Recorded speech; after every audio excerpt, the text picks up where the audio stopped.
So here's the big idea we're jumping into. Is it possible to have a garden that actually feeds your family without giving up your entire weekend to do it? The answer is yes, but it's not about working harder, it's about having a smarter, consistent system. Oh man, this quote, it hits home for so many people, right? You put in all that effort, you spend a beautiful Saturday just digging and sweating, and at the end of the day, you feel like you're still not getting ahead. That frustration it's a real dream killer. Yeah. Sound familiar? If you're nodding your head right now, you are in exactly the right place. We're going to tackle that exact problem. That huge gap between the garden we dream of and the time we actually have to make it happen. Okay, so let's actually put a name to this problem. It's a cycle that so many of us get trapped in, and understanding it is the very first step to breaking free from it. And here's the thing, right? A lot of the gardening advice out there feels like it was written for someone with endless amounts of free time. But for most of us, life just gets in the way. We start off the season so excited, but then the schedule gets crazy, the weeds start winning, pests show up, and suddenly our happy place has become just one more thing on our to-do list. But here's where we pivot. What if the problem isn't your lack of time? What if the problem is just the approach? This next part is the real aha moment. It's all about making a fundamental change in how you even think about your garden. And here it is. This is the simple truth at the heart of it all. It is not about working harder. It is about working smarter. A little bit of attention every day is so much more powerful than one big frantic marathon on a Saturday. Just look at this comparison. It lays it out perfectly. The old way, it's all reactive. You're constantly putting out fires. But the new way, it's proactive. Instead of reacting to a full-blown weed disaster on Saturday, you prevent it by just checking in on Tuesday.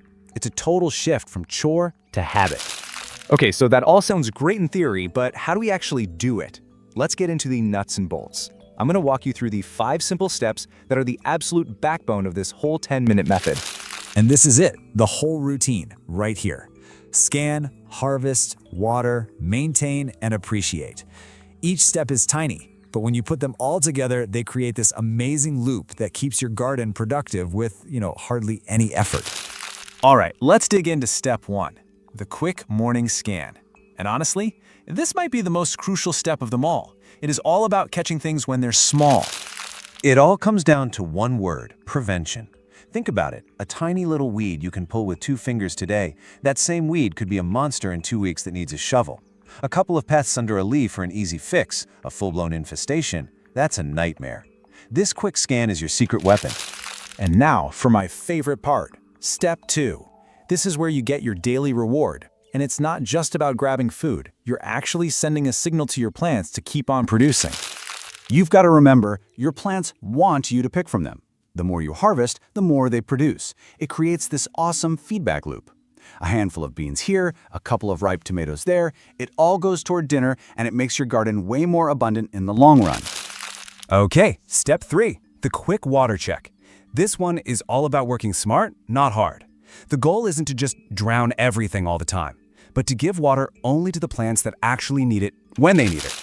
You don't need any fancy gadgets. Just stick your finger an inch into the soil. It's the oldest trick in the book for a reason. It tells you exactly what you need to know. And hey, that pro tip about drip irrigation, seriously, it's a game changer. It can pretty much automate this entire step for you. All right, on to step 4, light maintenance. I kind of think of this as productive puttering. It's all those tiny little tasks that, when you do them regularly, keep the garden running super smoothly. This is where that whole little and often idea really shines.